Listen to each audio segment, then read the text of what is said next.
Hello everyone, my name is Rolo. Me and my team developed the SWOT analysis for Delta, and now we'll be presenting it. Hello, I am Janine Albano, and I'll be talking about Delta's history. Delta Airlines is one of the world's oldest airlines in operation and major airline in the United States, headquartered in Atlanta, Georgia. It operates over 4,000 daily flights to more than 275 destinations on 6 continents, and is also recognized as North America's most on-time airline. Delta is also committed to safely serving as many as 200 million customers annually with industry-leading customer service. As part of that, Delta also offers a world-class cargo service named Delta Cargo. It reaches hundreds of destinations and carries billions of cargo ton miles yearly, transporting life-saving pharmaceuticals, seasonal produce, or beloved pets. For Delta's current mission statement is on the benefits of positive interrelations and the difference they make.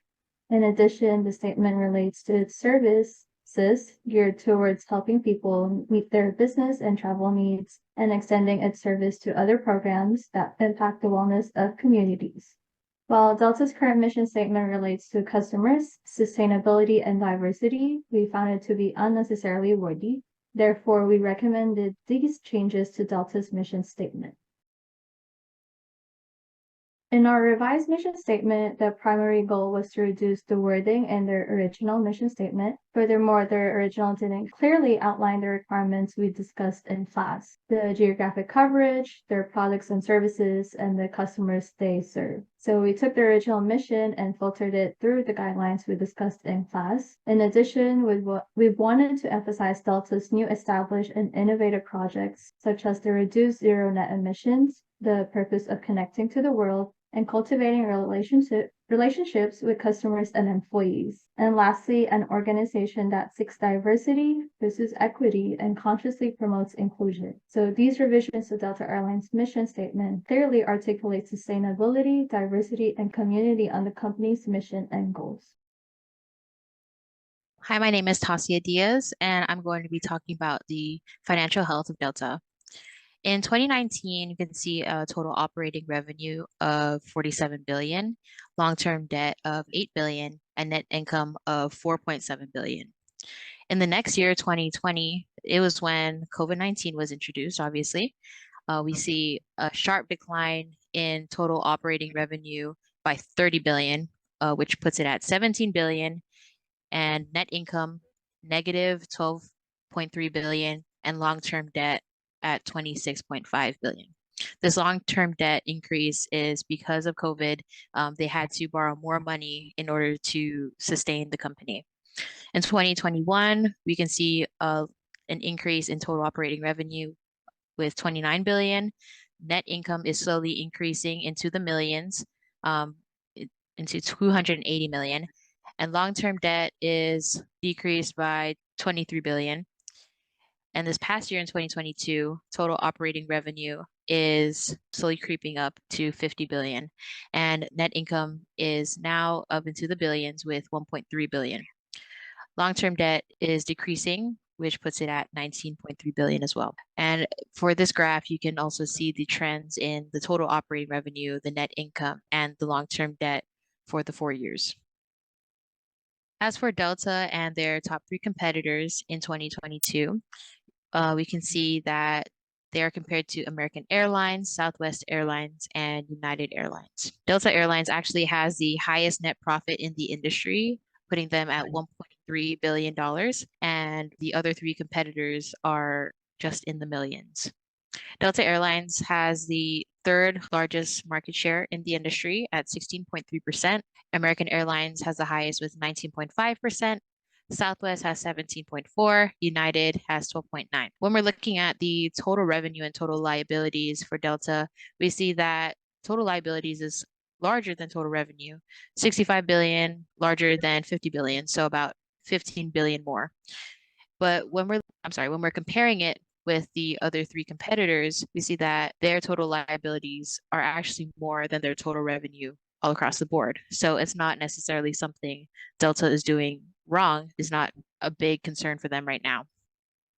For this slide, we can see these graphs. On the left graph, you see the 4 airlines with their total revenue, their net profit, and their total liabilities. You can see Southwest has a smaller amount, but I decided that Southwest is one of their top competitors because of their 17.4% market share. And we can see on the right side, the market share pie chart, that Delta Airlines, American Airlines, Southwest, and United all are relatively even. And the other pie slice, say, is 33.9%, which is accumulated with the other airlines in the industry.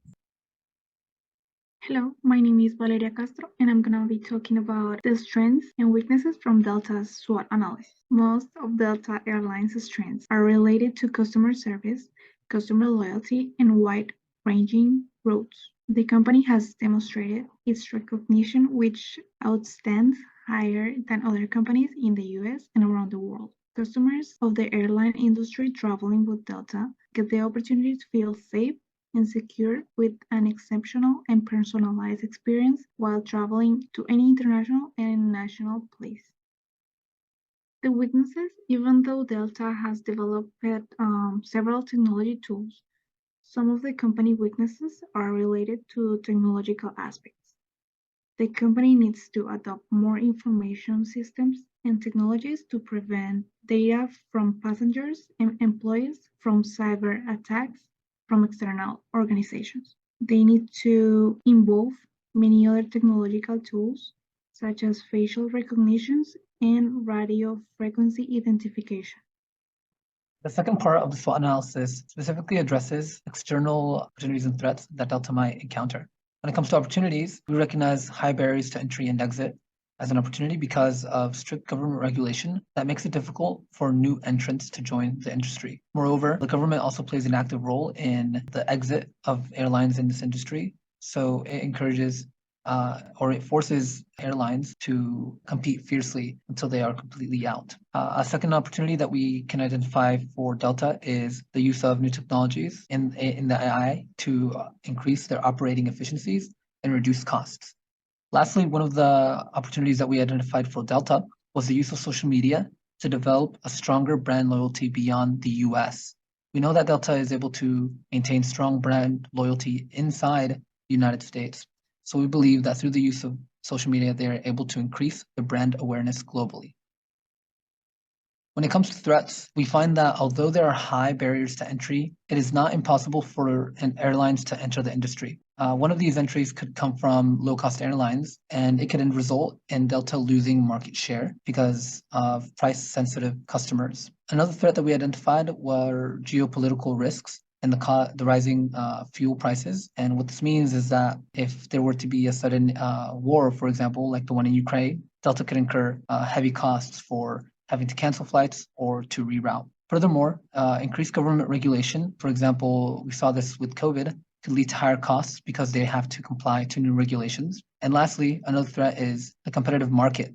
Because it is a competitive market, Delta must continuously fight to keep their customers, to retain them. And they also have to compete against competitive substitutes like taking a car or taking a train. And it is because of this that it can lead to a tighter battle for customers.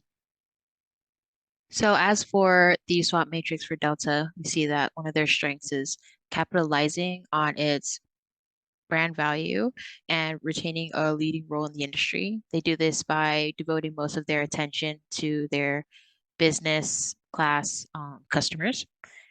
One of their weaknesses would be the need for investment in new information security tech, as Valeria was talking about, the threats of cybersecurity attacks.